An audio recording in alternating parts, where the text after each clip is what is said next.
반갑습니다. 원빈입니다.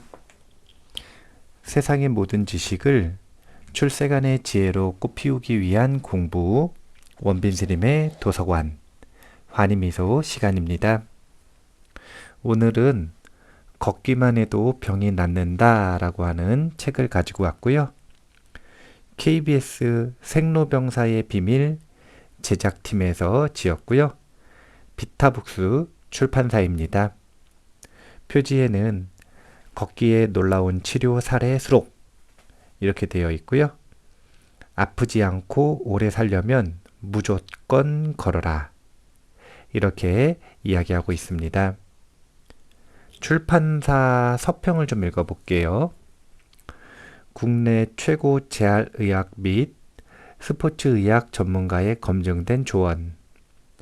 자극적인 제목과 단편적인 내용으로 눈과 귀를 현혹하는 건강 정보의 홍수시대에 그 속에서 생로병사의 비밀은 정확하고 신뢰할 수 있는 정보를 누구나 알기 쉽게 전달해 20여 년간 시청자에게 꾸준한 사랑을 받고 있다. 이 책은 생로병사의 비밀 방영분 중 걷기에 관한 거의 모든 정보를 뽑아 재구성한 것이다. 국내 최고 재활의학 및 스포츠의학 전문가, 정형외과 전문가의 조언을 생생하게 담고 방송 이미지를 곁들여 쉽게 풀었었다. 그동안 놓쳐서 안타까웠던, 다시 보고 싶었던 생로병사의 비밀 걷기 편을 이제 곁에 두고 수시로 펼쳐볼 수 있는 책으로 만나보자. 걷기로 기적을 경험한 사람들. 생로병사의 비밀이 펴낸 책이 여느 건강사와 다른 점은 책 속에 사람이 있다는 것이다. 독자들은 내 가족 같은, 이웃 같은 사례자의 노력을 보며 나도 당장 걸어야겠다는 동기를 얻는다. 책에는 걷기로 기적을 경험한 사람들의 이야기가 등장한다. 살기 위해 걷기 시작한 이들은 자리에서 일어나 걷자 많은 것이 달라졌다. 일상생활이 불가능할 정도로 허리와 무릎 통증이 심했던 사람들은 병원 치료로 호전되지 않자 걷기를 선택했다. 통증 원인과 증상은 달라도 치료법은 공통적으로 걷기였다. 걷기로 체중 감량은 물론 혈압, 혈당, 콜레스테롤 수치가 정상치로 회복되어 약을 끊은 사람도 여럿이다. 완치가 불가능하다고 여겨지는 뇌졸중 후유증, 파킨슨병, 암 환자들이 병을 이겨내고 제2의 삶을 시작한 이야기는 걷기에 무한한 치료 가능성을 보여준다. 절망 끝에 되찾은 건강, 그 시작은 의외로 사소했다. 약이 되는 걷기, 독이 되는 걷기. 걷기는 건강에 이롭기만 할까? 걷기가 오히려 몸을 해치고 통증을 악화시킨다면 무엇이 잘못된 걸까? 책에서는 걸을수록 질병을 유발하는 독이 되는 걷기를 소개하고 약이 되는 올바른 걷기를 제시한다. 독이 되는 걷기란 잘못된 걸음걸이로 걷는 경우를 말한다. 우리 몸은 사고 후유증, 퇴행성 변화, 직업이나 습관으로 비뚤어진 자세, 과체중 등의 요인으로 신체의 변화가 생기고 걸음걸이가 조금씩 어긋났다. 이를 알아채지 못하고 계속 걸으면 통증만 악화된다. 책에서는 개인의 보행 상태, 신체 질환, 체중 등을 고려한 약이 되는 걷기를 알려준다. 더불어 40대부터 흔히 겪는 퇴행성 관절염, 척추 협착증, 무지회 반증으로 인한 보행의 어려움에 명확한 솔루션을 제시한다. 출판사 서평이었고요. 이 책을 선택하게 된 이유는 한 법우님이 질문을 하셨어요. 본인 무릎 연골이 닳았답니다. 그래서 계속 물이 찬다고 합니다. 물이 차면 아프대요. 그러니까 이제 점점 운동은커녕 걷는 것조차 하기가 힘들다라고 느낀다고 합니다. 그래서 이걸 어떻게 해야 할지, 그냥 걷지 말고 가만히 있어야 할지, 아니면 그럼에도 걸어야 할지, 운동을 해야 할지 말아야 할지, 이런 부분들을 질문을 했는데요.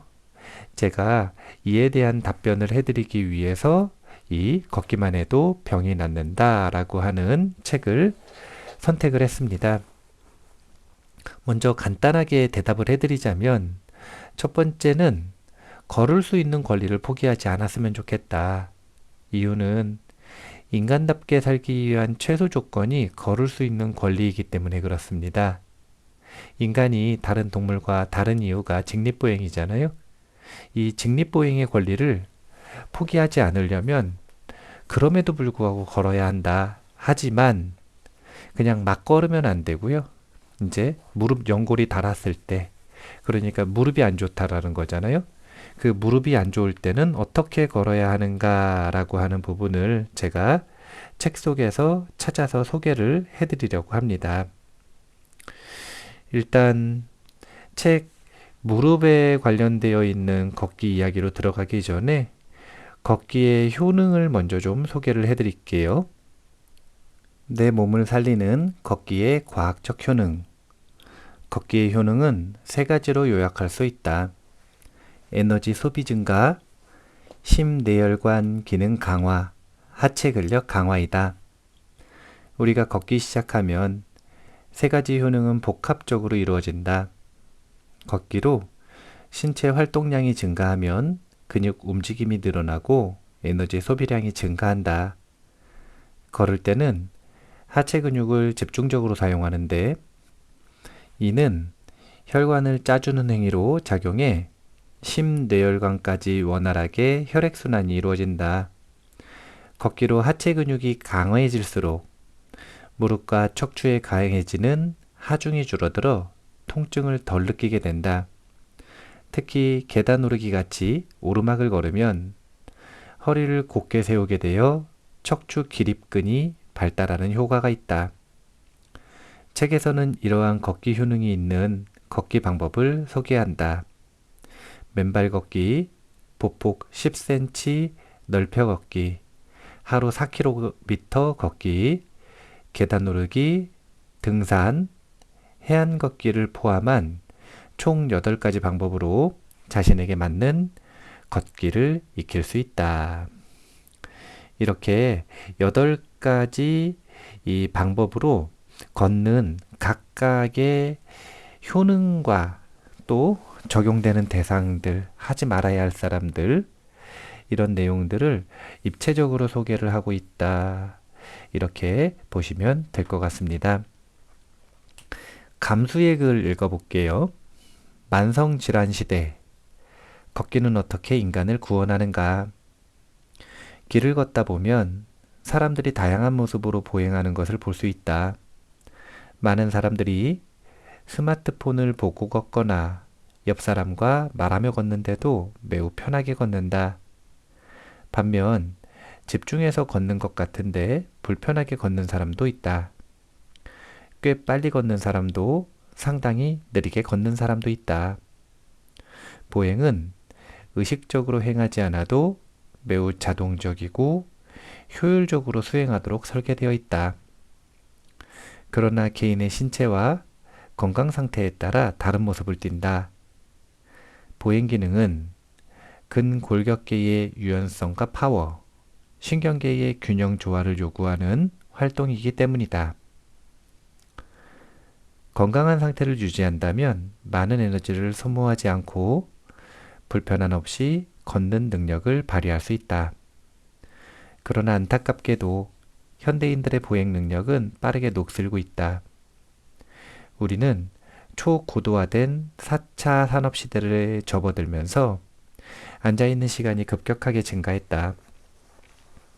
과거에 먹고 살기 위해 수행했던 신체 활동이 지금은 컴퓨터와 통신기기를 사용하며 최소화됐다. 이동수단 또한 많이 변했다. 대부분 걸어서 이동했던 과거와 달리 지금은 자가용과 대중교통을 이용하고 짧은 거리조차도 킥보드와 자전거로 이동한다. 인간에게 보행은 삶의 수단이었다. 물을 길어오기 위해, 학교에 가기 위해, 사람을 만나기 위해, 일하기 위해 필수적인 수단이었다. 그러나 이제는 걷고 싶지 않으면 걷지 않고도 삶이 가능할 만큼 기술이 발전했다. 로봇의 발전으로 인간은 인간일 수 있기를 유지하는 신체 활동이 줄어들고 있다. 인간다움이 줄어든 시대, 인간은 신음하고 있다. 세계보건기구에서는 2025년까지 세계 인구의 60%가 만성질환을 앓게 될 것이라고 예측한다.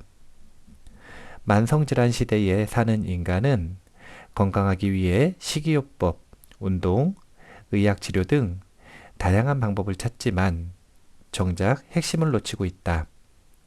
바로 보행이다.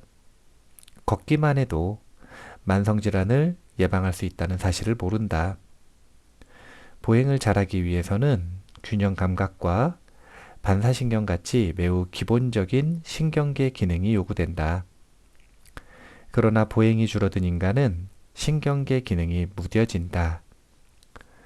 거북목 자세로 오랜 시간 컴퓨터를 할 때 목과 굽은 어깨를 바로잡는 능력이 상실되고 보행 시 보폭이 줄어들고 속도도 느려진다. 의학계의 연구 결과를 종합해보면 천천히 걸을수록 뇌질환과 병을 얻을 확률이 높은 것으로 나타났다. 건강을 위해 우리에게 필요한 것은 어떠한 혁신적인 식이요법이나 건강식품, 운동법이 아닌 인간의 고유 상징인 두발 걷기가 아닐까? 보행은 우리를 인간으로 돌아가게 한다. 걸을 때 둔해진 신경이 예민해지고 힘이 없던 다리와 팔에 힘이 들어간다. 또한 필요 이상 섭취한 당분이 소모되고 내분비계의 균형을 잡게 된다. 뇌의 모든 부위에 자극이 전달되어 뇌와 몸의 연결성이 원활해지고 기분도 좋아진다. KBS 생로병사의 비밀 제작팀이 출간한 이 책은 보행의 신비함을 가장 과학적이고 체계적으로 보여주고 있다. 너무나 익숙해서 중요성을 잊은 걷기 행위가 파괴되고 있는 인간을 어떻게 구할 수 있는지를 알려준다. 책에서는 일상에서 우리가 겪는 건강 고민을 낱낱이 다루고 있어 마치 나와 내 가족의 얘기를 듣는 것 같다. 책을 읽는 중에 걷고 싶다는 강력한 동기가 들게 하는 책이다. 나에게 보행을 찾아준 이 책에 감사하다. 모두들 해피워크, 헬스라이프. 차 의과대학교 스포츠의학대학원장 홍정기. 흥미로운 연구 결과 하나를 이야기하고 있습니다. 세계보건기구에서 2025년까지 세계 인구의 60%가 만성질환을 앓게 될 것이다. 이제 만성질환이라고 하는 표현 말고도 대부분의 만성질환이 생활습관병이거든요. 생활습관병을 앓게 될 것이다. 그리고 그 솔루션은 생활습관병은 걷기 하나만으로도 예방할 수 있고 치료가 가능하다라고 하는 이야기를 하는데 이게 너무 비약적인 결론 아닌가 이렇게 생각을 하실 수 있지만 사실은 걷기 하나만으로 가능한 이유는 우리가 충분히 걸을 때, 올바로 걸을 때 걷는다는 행위 플러스 걸음으로써 연계되는 다양한 조건들이 있기 때문에 만성질환, 생활습관병이 걷기 하나로 치료된다, 치유된다, 예방된다 말할 수 있는 것입니다. 그냥 너무 단순하게 생각을 해보면 대부분 걷는다 그럼 밖에 나가잖아요. 그러면 햇빛을 쬐게 되죠. 햇빛을 쬐면 햇빛이라고 하는 우리의 우군, 내편이 우리의 몸을 건강하게 만드는 작용을 합니다. 햇빛의 선물이라고 하는 책을 한번 소개를 꼭 해드려야 될 것 같아요. 그리고 충분히 걷게 되면 입맛이 좋아져요.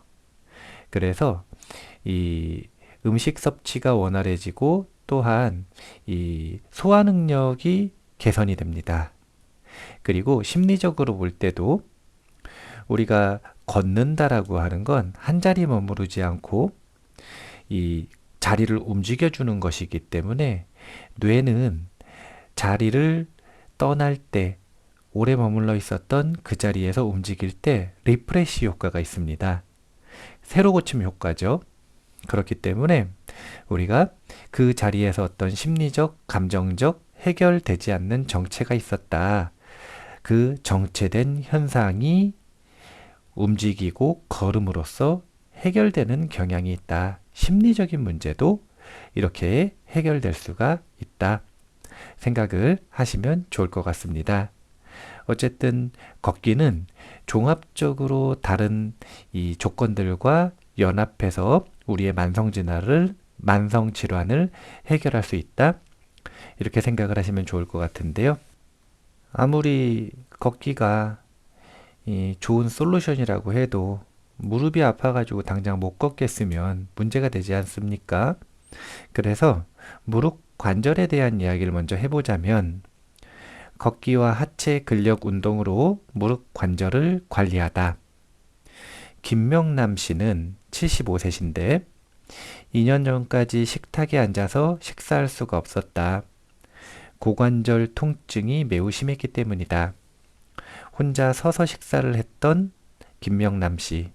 발로 걸레질을 하며 몸을 구부리는 동작은 될 수 있으면 피했다. 무릎이 감전된 것처럼 저리는 통증을 잊으려고 걷기를 시작했어요. 집에서는 조금밖에 못 움직이잖아요. 집안에서는 뱅글뱅글 돌기만 하니까 이게 아니다. 나가서 좋은 공기도 마시고 차라리 걷는 게 낫겠다고 생각을 했죠. 계산해 보니까 제가 하루에 걸은 거리가 18km 조금 안 되더라고요. 그냥 무작정 걸어서 그렇게 많이 걸은 줄 몰랐어요. 무릎 통증은 걷기 운동을 시작한 지 2주 만에 사라졌다. 사라진 통증에 계속 걷기를 이어온 김명남 씨는 2019년에 양국은 걷기왕 선발대회에 참가했다. 스마트폰 앱을 통한 만보기 기록으로 한 해의 걷기왕을 뽑는 대회로 거리 부문 1등이 바로 김명남 씨였다. 2위와의 차이는 무려 2000km였다. 물론 걷기왕에 선발된 이후에도 변함없이 걷기 운동을 하며 매일 8에서 10km를 걷는다. 통증을 잊기 위해 시작한 걷기는 이제 하루를 여는 일과가 됐다. 김명남 씨의 휴대폰에는 하루도 빼놓지 않은 걷기 운동 기록이 가득하다. 걷는 거리는 갈수록 늘어 2개월 만에 새 신발 밑창이 닳는다. 걷는 거리는 늘었지만 아직 한 번도 병원에 간 적이 없을 정도로 무릎 통증은 훨씬 더 좋아졌다. 오늘도 변함없이 걷기에 나선 김명남 씨는 탄력 있는 우레탄 재질 산책로에서 보폭은 넓게, 몸은 꼿꼿하게 세우고 걷는다. 꾸준하게 실천하는 걷기 운동은 김명남 씨 생활에서 가장 큰 즐거움이다. 아침에 걸으면 그날은 활기차게 움직일 수 있어요. 운동을 안 하면 그날은 다른 일을 못 해요. 꼭 걷기를 하고 하루를 시작해요. 70세가 넘어서 무릎이 이렇게 좋아지니까 제 2의 인생을 사는 것 같아요. 새로 내 인생의 서막이 진짜 확 열린 것 같아요. 입식 생활과 하체 근력 운동이 가져다 준 변화. 온돌 문화에 익숙한 우리나라는 집에서 식탁과 소파가 있지만 여전히 좌식 생활이 중심이다. 좌식 생활은 무릎을 구부려야 하는 일이 참 많다. 잠자리에서 일어나는 일부터 시작해 바닥에 앉아서 식사를 하고 걸레질을 하는 등 모든 생활이 무릎을 구부린 채 이루어진다. 그런데 우리에게 익숙한 자식 생활은 무릎 관절에 큰 부담을 준다. 오장현 씨와 72세, 권점자 씨는 72세, 한 해의 농사를 준비하는 봄에는 하루도 쉴 날이 없다. 그런데 밭 일을 나가는 이들의 걸음걸이가 심상치가 않다. 걸으면 뼈가 닿는 것 같이 무릎 통증이 심해서 걷지 못하겠다는 오장현 씨. 자다가도 무릎이 시리고 아파 몇 번이고 깬다는 권점자 씨. 두 사람은 무릎 통증 때문에 집에서 10분 거리에 밭까지 걸어가는 것도 쉽지가 않다. 장시간 무릎을 구부린 채 쪼그리고 앉아 해야 하는 밭일은 이들에게 여간 힘든 일이 아니다. 간이 의자가 생겨 편해졌지만 무릎을 굽히고 앉아야 하는 건 여전하다. 몸을 돌보지 않고 일해온 지 수십 년, 그동안 무릎은 그야말로 고장이 났다. 집안에서의 생활도 밭일을 할 때와 크게 다르지 않다. 소파가 있지만 거의 앉는 법이 없고 집안일을 할 때나 쉴 때도 대부분 바닥에서 생활한다. 식사를 할 때도 마찬가지다. 주방에 버젓이 식탁이 있지만 한쪽에 방치하고 사용하지 않은 지 오래다. 바닥에 앉기 힘들다고 해도 수십 년 길들여진 습관 탓에 모든 생활은 바닥에서 이루어진다. 오랫동안 바닥에 앉아 생활하고 일하기를 반복해온 오장현 씨와 권점자 씨. 좌식 생활에 길들여진 이들의 무릎은 현재 어떤 상태일까? 두 사람 모두 무릎 통증이 심각할 뿐 아니라 육안으로도 쉽게 알 수 있을 만큼 다리가 휘어 있었다.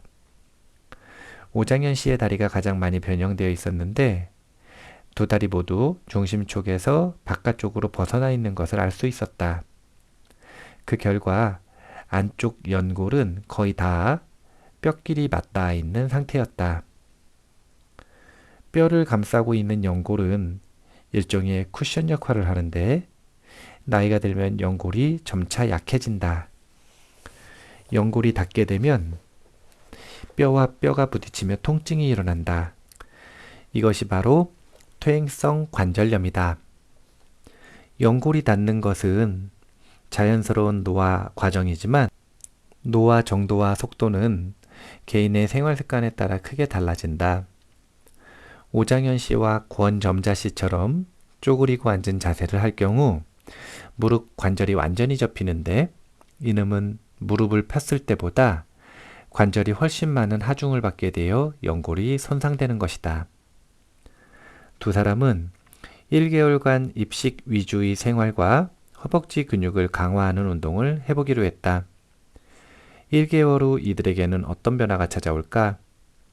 권점자 씨는 조금씩 걷다 보니 무릎이 다소 부드러워지는 것을 느꼈다고 말한다. 오장현 씨는 가까운 거리밖에 걷지 못했는데 이제 전보다 더 멀리까지 걸어 다닌다며 무릎 변화를 느꼈다. 한 달 전만 해도 집에서 10분 거리의 밭에 나가는 것도 힘들어했던 이들은 요즘 매일 시간을 내어 30분 정도 산책을 한다. 틈틈이 허벅지 근육 강화 운동도 잊지 않는다. 운동을 그저 귀찮은 일이라고만 생각했는데 무릎에 서서히 변화를 느끼면서부터 이제 운동하는 시간이 즐거워졌다. 생활 습관도 바뀌었다. 바닥에서 사용하던 좌식 테이블을 없애고 이제 의자에 앉아 식사를 한다. 텔레비전을 보거나 빨래를 갤 때도 바닥이 아닌 소파에 앉는다. 의자에 앉을 때는 틈틈이 허벅지 근육 강화 운동을 한다.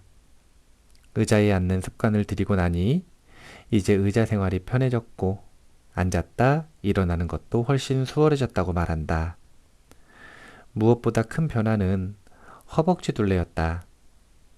오장현 씨의 허벅지 둘레를 측정한 결과 지난번 측정에서는 46cm가 나왔는데 48.5cm로 2.5cm가 늘었다. 객관적으로 보면 근력이 좋아졌다는 얘기다. 지난 1개월간 꾸준히 걷고 무릎 강화 운동을 하고 생활 습관을 개선한 점이 놀라운 결과로 나타난 것이다. 모든 사람은 나이가 든다. 나이가 들면 치유력이 떨어지고 누적 효과도 있기 때문에 과거엔 이 정도 버텼지만 이후에 계속 누적된 것들이 회복될 수 없는 수준으로 가는 건 막아야 한다. 그러기 위해서는 통증에 관심을 가져야 하고 생활 습관을 개선하거나 운동을 습관화하는 것이 무엇보다 중요하다.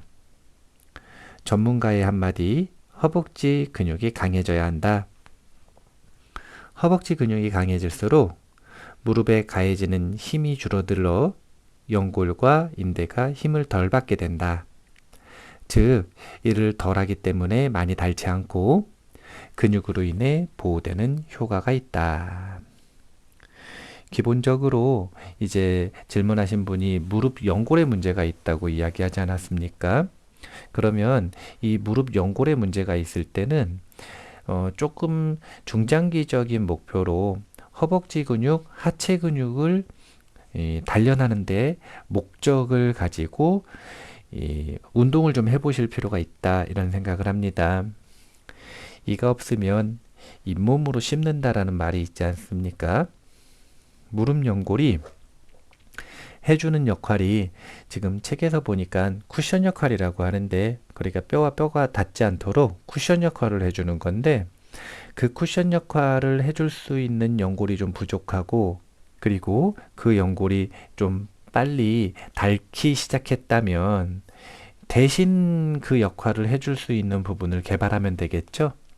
그 부분으로 제시되는 게 허벅지 근육을 필두로 하체 근육이다, 이렇게 보시면 될 것 같습니다. 그런데 그럼에도 불구하고 무릎 연골뿐만이 아니라 무릎에 자꾸 물이 찬다. 그렇게 무릎에 물이 찬 상태에서 무리해서 운동을 하는 건 또 부작용이 생길 수가 있거든요. 그렇기 때문에 물이 찬 것은 먼저 우선적으로 해결을 하는 게 중요하다, 이런 생각을 가지고 있습니다. 무릎에 찬 그 물을 해결하기 전까지는 운동 강도를 좀 조절하시거나 아니면 일반적인 걷기가 아니라 완전히 다른 걷기를 시도해 보는 방법도 좋겠다. 그 중에 하나로 제시해 드릴 수 있는 것이 수중 걷기입니다. 수중 걷기. 관절 부담을 줄이기 위한 최적의 걷기다, 이렇게 소개하고 있는데요. 제가 실제로 수중에서 운동을 해보면 느끼는 점은, 수중 운동이 좋은 점은요, 첫 번째는 관절에 무리가 별로 없어요. 왜냐하면 무게가 부력에 의해서 상쇄되기 때문에 그렇습니다. 그리고 두 번째는 또 반대로 물의 압력 때문에 운동량, 칼로리 소모, 그리고 그러니까 근육이 개발되는 속도는 더 빠르다. 물의 압력이 크니까 이 무게가 높은 거죠. 그래서 운동 효과는 더 높고 무릎에, 연골에, 관절에 무리가 가는 것은 덜하다. 이렇게 생각을 하시면 좋을 것 같은데, 사례를 한번 읽어보죠. 전 국토가 바다로 둘러싸인 일본은 해양 자원을 활발하게 이용하는 국가 중 하나다. 일본 오키나와에 위치한 해양치유센터는 바캉스 겸 치유를 위해 방문하는 관광객이 많고, 건강 증진을 위해 지역 주민들도 자주 찾는다. 해양치유센터에서 진행하는 수중운동은 회원들의 건강 전반에 도움을 주고 있다고 한다. 수중운동 지도자 지기리카는 회원 30명을 대상으로 운동 교실을 시작하기 전과 3개월 후를 비교해보면 체중이 평균 0.7kg 감소하였습니다. 최대치의 경우 60대 남성이 8kg 감소하였습니다. 회원 중 가장 많은 분에게 공통으로 나타난 효과는 혈압으로 평균 12포인트 내려간 걸 확인했습니다. 라며 수중 운동의 효과를 설명했다. 해양치유센터의 수중 운동이 이와 같이 효과를 발휘하는 비결은 물에 있다. 해양치유센터 앞에 있는 칸나 해변에서 끌어온 바닷물을 정수해 운동에 사용하는 것이다. 이때 안정감을 주는 물의 온도가 중요하다. 해수를 정화해 사용하는 물의 온도는 35.5도에서 36.5도로 일정하게 맞추고 있다. 바닷물과 우리 몸은 염도 차이가 있다. 그로 인해 바닷물에 몸을 담그면 몸속 노폐물 배출을 돕고 따뜻한 해수 온도는 지속적으로 운동을 가능하게 해 운동 효과를 높인다. 낙하손의 할아버지는 10년 전 복부 대동맥류 진단을 받았다. 대동맥이 파열할 경우 사망률이 70%에 이르는 무서운 질환이다. 낙하손의 할아버지는 혈액순환을 좋게 하기 위해 해양치유센터에서 물속에 몸을 담그거나 수중 걷기를 하며 재활치료를 하고 있다. 타나카 씨는 53세, 3년째 시간이 날 때마다 수영장을 찾는다. 8년 전 작업을 하던 중 쇠파이프가 무릎을 관통하는 사고를 당했다. 당시 의사는 그에게 앞으로 똑바로 걷는 것은 불가능하다고 말했다. 제대로 걷지도 못하는 상태에서 타나카 씨는 해수 치료를 시작했다. 그가 이용하는 수영장은 25m 높이의 바닷물 수영장이다. 물속에서 움직일 때 해수의 부력을 이용해 체중 부담을 줄일 수 있었고 저항을 활용해 근력을 기를 수 있었다. 타나카 씨는 부력과 점성이 뛰어난 바닷물이었기에 치유의 효과가 더 컸다고 믿는다. 무릎에 철심을 꽂는 수술을 받았어요. 뼈가 몇 개로 조각났다고 이해하시면 됩니다. 해수 치료를 시작하고 1년 정도 지났을 때 상태가 좋아지는 걸 느꼈어요. 이제 보통 사람들처럼 물에서 발장구도 치고 잘 걷게 되었어요. 바닷물은 다양한 미네랄이 풍부해 일종의 저항을 만들어낸다. 이를 해수 점성이라고 한다. 해수는 담수보다 부력이 강하다는 점을 이용해 아쿠아 피트니스나 수중 걷기 운동으로 활용된다. 통증이 있어서 운동 치료를 하지 못하는 사람이 물에서 무리 없이 제대로 걸을 수 있게 되어 근육이 붙고 맨땅에서 걸을 때 통증이 완화되었다는 사례를 다수 볼 수 있다.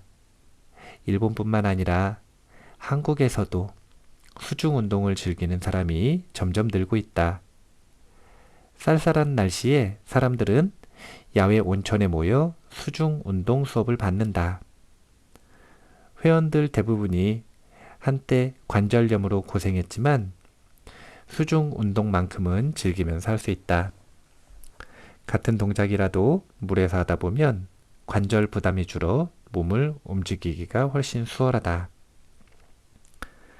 나처럼 70대가 되면 땅 위에서 운동하기 힘들잖아요. 그런데 물속에서는 다리를 들었다 놨다 해도 힘이 안 들어요. 저는 다리 수술을 2번이나 했는데요. 발목이 시큰시큰하고 무릎도 많이 안 좋았어요. 그런데 수중 운동을 한 뒤로는 많이 좋아졌어요. 수중 운동을 1년간 했어요. 운동 전에는 계단을 오를 때 무릎이 아파서 한층조차 오르기 벅찼지만 꾸준히 운동한 덕분에 이제는 한층 한층 계단을 오를 수 있게 됐어요. 수중 운동의 매력에 빠진 사람은 연령이 높거나 부상 경험이 있거나 퇴행성 관절염을 앓는 사람이 대부분이다. 땅 위에서 힘들어 멀리했던 운동이 수중에서는 전혀 부담스럽지 않다고 말한다. 특히 수중에서 하는 운동은 관절을 유연하게 할 뿐만 아니라 무릎의 부담을 줄이면서 무릎 주변의 근력을 키울 수 있어 퇴행성 관절염 환자에게 권장하는 운동이다. 근력이 생기면 관절에 충격이 가해져도 영향을 덜 받는다. 근력 운동만큼 관절에 좋은 처방전은 없다. 일반적으로 물높이가 무릎 정도 되면 부력에 의해 체중의 30% 정도 부담이 줄어든다. 허리 높이에서는 약 50%, 어깨 높이에서는 70에서 80%의 체중 부담이 줄어들어 무리 없이 운동할 수 있다. 물속에서 열심히 뛰거나 걸어도 무릎 부담이 땅 위에서보다 훨씬 적어 효율적으로 운동할 수 있다. 또한 물속에서 움직이면 균형 감각과 심폐기능을 향상시킬 수 있기에 꾸준한 운동으로 근력만 키운다면 땅 위에서도 무릎에 부담 없이 걸을 수 있는 날이 올 것이다. 이렇게 지금 당장 눈에 띄는 병원에서 이야기하는 질병이 있으신 분들, 질병 현상이 있으신 분들, 너무 심각한 통증이 있는 분들은 개인적으로 처음부터 무리해서 만보씩 땅을 걷는다든지 아니면 몸에 좋다 그래가지고 오르막길을 걷는다든지 등산을 한다든지 이런 것들은 좋은 선택이 아니라고 생각을 합니다. 일단 그 상태에서 할 수 있는 걸 하는 게 좋은데요. 이럴 때 필요한 게 재활치료죠. 재활치료의 가장 좋은 재활치료 중에 하나가 바로 수중에서 하는 재활치료들입니다. 전문가의 도움 없이도 그냥 수중에서 걷는 것만으로도 우리는 사실 이 많은 부분을 해결할 수 있다. 이유는 다른 게 아니라 몸에 부담이 덜 가기 때문에 그래요.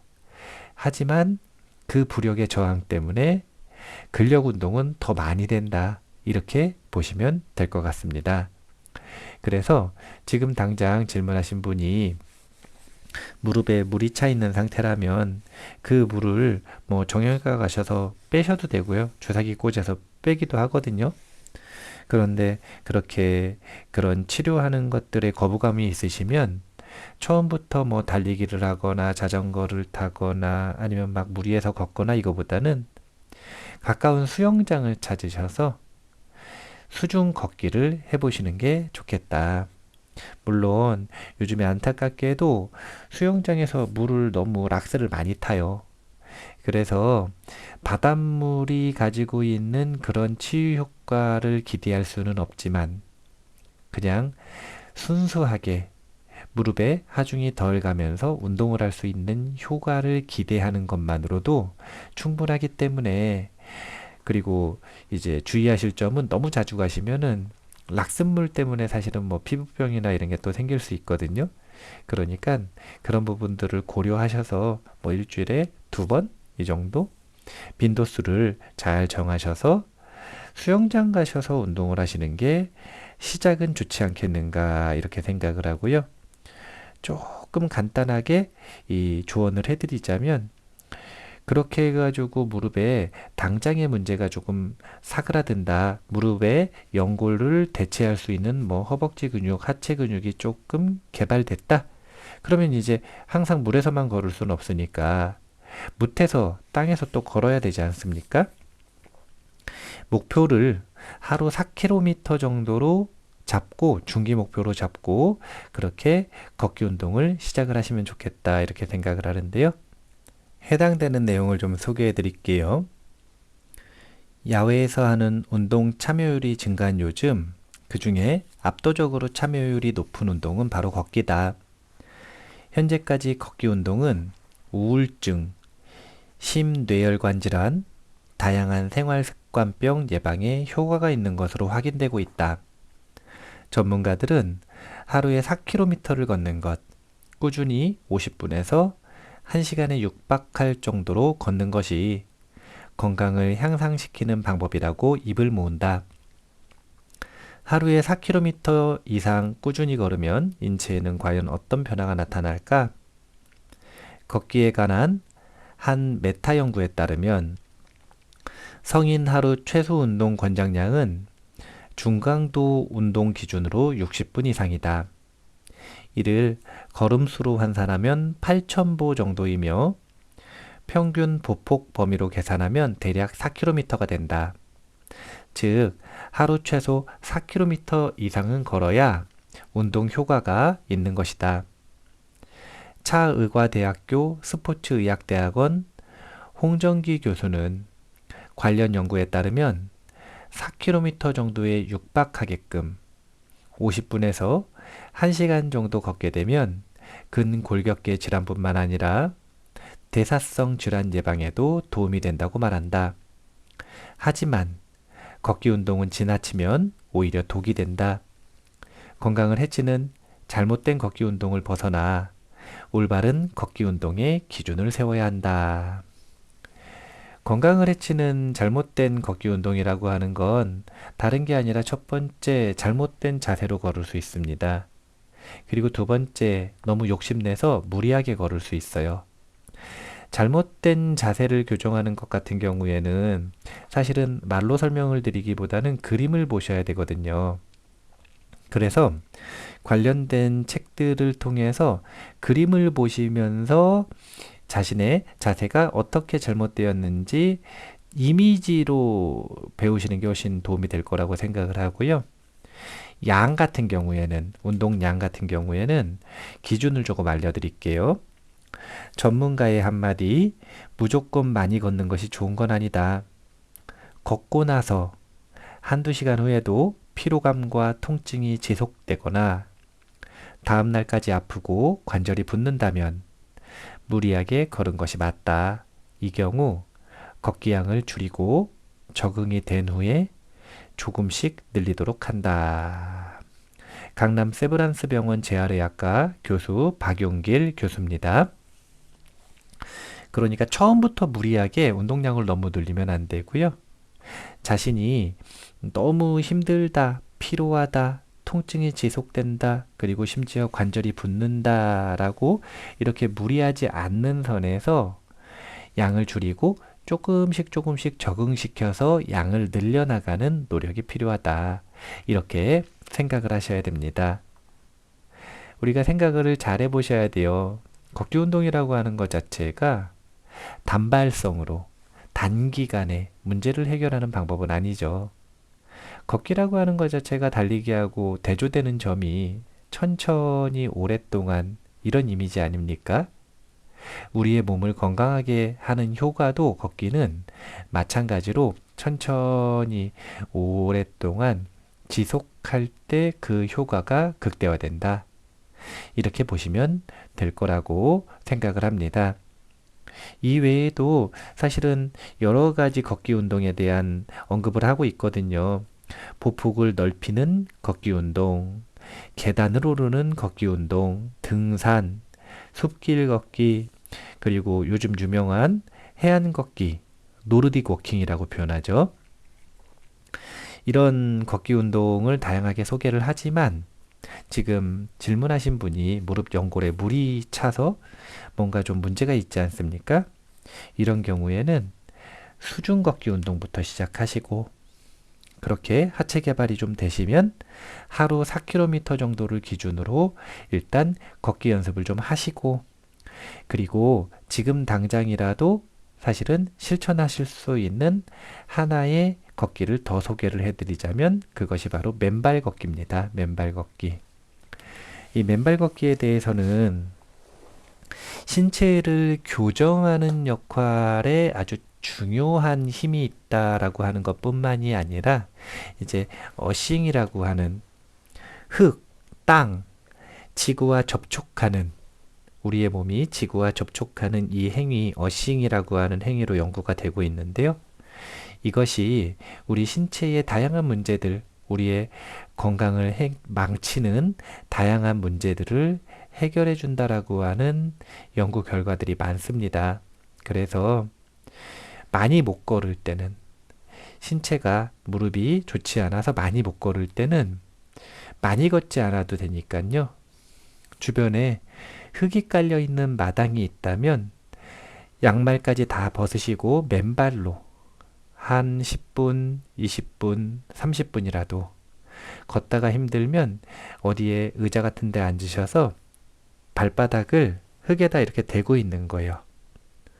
그것만으로도 걸을 때의 근력을 향상하는 효과 말고 몸속에 있는 이 전자, 이 전기, 정전기를 빼는 효과가 있습니다. 그래서 우리 몸속에 이 정전기의 수치의 균형을 맞춰주는 효과가 있어서 그 불균형 때문에 생기는 다양한 건강 문제를 해결할 수 있다. 이것은 무릎에 연골이 있어도 당장 실천할 수 있는 걷기다. 이렇게 생각을 하시고 이 어싱, 맨발 걷기도 한번 관심을 가져보시면 좋을 것 같습니다. 오늘 생로병사의 비밀 편집팀에서 제공하고 있는 걷기만 해도 병이 낫는다라고 하는 책을 소개를 해드렸는데요. 다시 서두에 이야기했었던 결론으로 되돌아가자면 아무리 무릎이 아파도 아무리 상황이 안 좋아도 사실 걷는 것을 포기하지 않으셨으면 좋겠다. 이유는 인간의 기본 권리, 이 직립보행을 포기하면 사실 우리 삶의 질이 너무나 낮아지기 때문에 그래요. 지금 아프다고 걷는 것을 멈추면 계속 걷지 못하는 상태가 이어질 수밖에 없습니다. 아무것도 노력하지 않으면 변화하는 것은 아무것도 없다. 그렇기 때문에 무리하게 다른 사람들, 건강한 사람들, 정상적인 사람들 하듯이 막 그렇게 그런 방법들을 무리해서 따라 하시라는 게 아니라 할 수 있는 방법, 하체 근육을 키우는 방법, 수중 운동을 하는 방법, 그리고 맨발 걷기, 땅에다 발바닥을 대고 있는 방법, 조금씩이라도 좋으니까 그렇게 직립보행의 권리를 계속 이어나가시면 좋겠다라는 생각으로 마무리를 하도록 하겠습니다. 세상의 모든 지식을 출세간의 지혜로 꽃피우기 위한 공부, 원빈 스님의 도서관, 환희미소 시간이었습니다. 감사합니다.